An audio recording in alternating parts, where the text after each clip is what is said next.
Hey, what is going on? All right, one of our Jiu-Jitsu sisters is having an issue.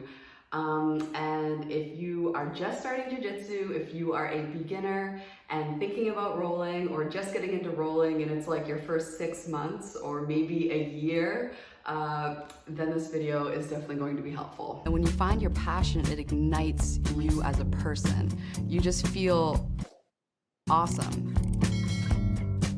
All right, so she says, love your videos.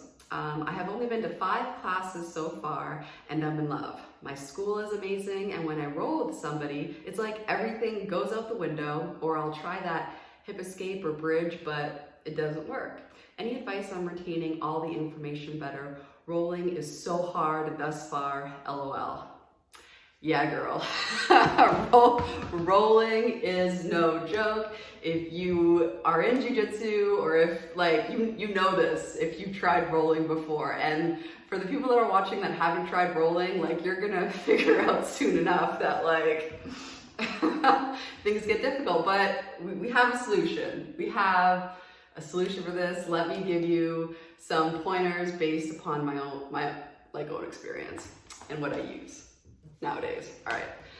So when I first started, I was in that exact same position. Like, for example, I remember starting a roll, being mounted and being like, all right, I learned this move in class, trying to like recall all the steps, but it just feels like when you're put in the pressure of a roll, like your mind kind of goes into like a freak out type mode, especially if you've never rolled before, because you are in a play, kind of like a physical altercation. And how many times in your life have you ever been in a type of physical altercation? Like, it's a fight. You know what I'm saying? You are fighting people on the mat. You are getting into fights every single night to practice, to practice the art, to see if your stuff works.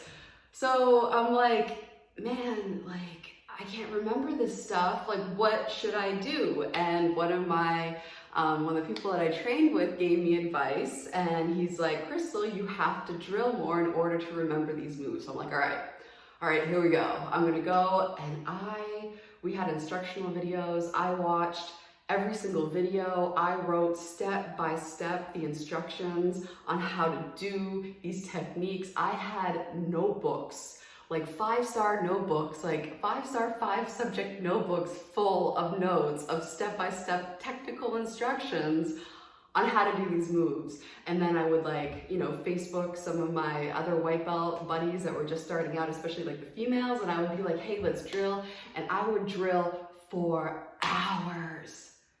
And guess what happened? I would go on the mat, I would remember the technique, like in my mind, I'm like, all right, let's do the bridge and roll. What do? I have to get my hips up so their hands go to the ground. I have to wait until it's close enough to capture it. I have to capture it. I have to put my leg on the outside. I then have to bridge, and I know every single move. And I practice every single part of this detailed technique, because if you're a female, you gotta know all the details in order to get for the shit to work. But it still didn't work. All right, so guess what? Here it is. I found the solution when I was trying to work on some jiu-jitsu, but like takedown jiu-jitsu, okay? So me and like one of the other ladies that trained wanted to practice takedowns, and takedowns is even more difficult to practice in jiu-jitsu because how many rolls start on the feet? Like, we had to be very, very diligent in asking everybody to start on their feet. And even when you do start on your feet, it only lasts a couple seconds, and then you're on the ground for like 90% of the roll. So if it can work for takedowns, it can work for any, that's my point.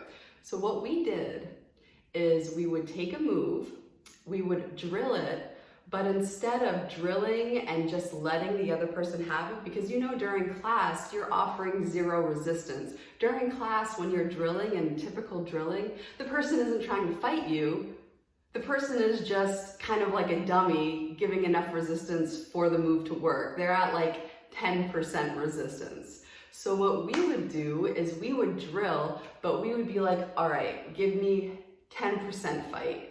and try to do the move. All right, let's up it up. Let's amp it up. Give me 50% fight, and then try to do the move. And it was upon drilling with degreed intensity of fight from your partner, that was when I could figure out, and we could both figure out where we would go wrong during the move.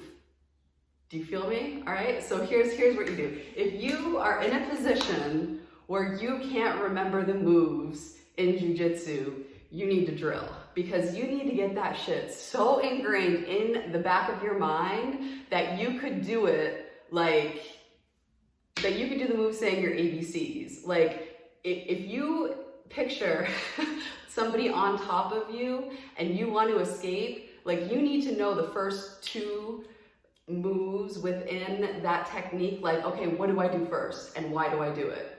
Like, if you're trying to escape somebody mounted you, the first thing you need to do is this. Why? Because you want to get one of their hands next to your face so you can grab it. What if you do this and they post out their hand far away? Girl, you better not reach for that hand.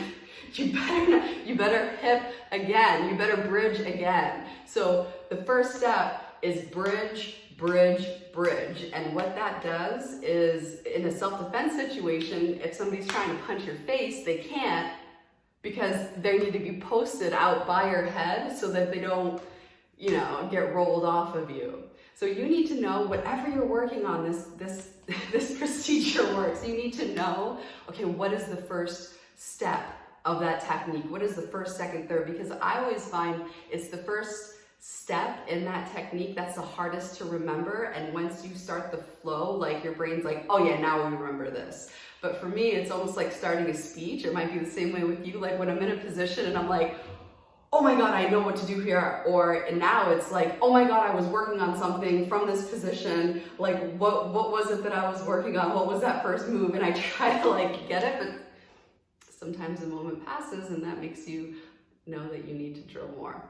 So then, once you've drilled enough to know all of the particular steps of a technique, because in some techniques, there will literally be 20 steps that you have to memorize. It's like, oh, passing guard and 20 easy steps. But once you know all of those, get somebody and drill it, but drill it with an increase of resistance, meaning drill it like, if me and you are partners, I'm like, all right, I'm gonna try to escape your mount, and you are going to try to keep the mount, and go. And we'll see what happens. Like, I can be like, all right, let's start, give me 50% resistance, give me 50% fight, and then I'll try to do it. And then we can stop and analyze, like, what went wrong, right? Which is, like, really, really good. And then that solves the issue too of, like, when you're rolling, things happen so fast and it's hard to get that position back. It's not like you can pause and be like, okay, rewind, let me try that again. But when you're drilling, and especially when you're drilling with an increase and a percentage dial of fight and resistance, fight and or resistance, they're the same thing, then you can, like, control the intensity, and you can also get your repetitions in. And then what you can do too, all right, here's another tip. When you start rolling with somebody, and if you're working on something in particular, what you can do is start the roll from that position. So what I used to like to do, like when I was working on mount escapes, like I would be like, hey, or side control escapes, I would be like, hey, can we start with you, like mounted me, like mount me, can we start the roll from mount with you mounted me, and or can we start the roll and hey, can I be on the bottom of side control? And I remember some of, like, the upper belts, like the blue and brown belts, were looking at this, like, 3-month-old white belt being like, why would you want to start at a shitty position? And I would be like, like, I'm probably gonna be there in 2 minutes anyway. But B, more importantly, like, I need to put myself in these bad positions in order to, more in order to figure out how to get out. Like, if I'm just avoiding these positions, how am I ever gonna get good at them? You know what I'm saying? So, in summary, you want to drill these moves like 100 times. You want to drill these moves in order to remember them while you roll, and specifically keep in mind like the first 1, 2, 3 steps of each technique, and make sure you know the first step of each, because that'll make remembering the later steps easier. You need to drill these moves over and over and over again, like even outside of class. And you need to drill these moves with an increase of intensity. That way you can figure out why the move isn't working. And then you can start the roll from that position. That way you can get more time actively in that position, actively rolling. And there you go. But that's something that you're gonna come across, like that right there. Getting stuff to work while rolling is the name of the game in Jiu-Jitsu. I mean, my first 2 years, my coach like literally told me, Crystal, your Jiu-Jitsu isn't real. Because it was so difficult to get stuff to work on the mat. That was some feedback, girl. I was like, okay, let me get some stuff to work.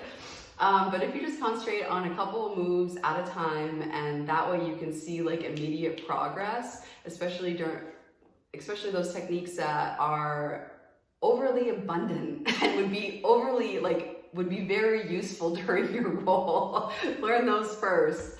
I recommend escapes as a white belt because you're going to be on the bottom a lot. But all right, thank you so much for watching, and until next time, bye.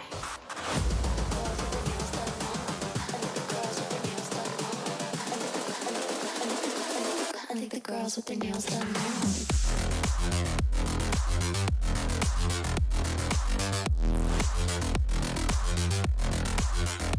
Girls with their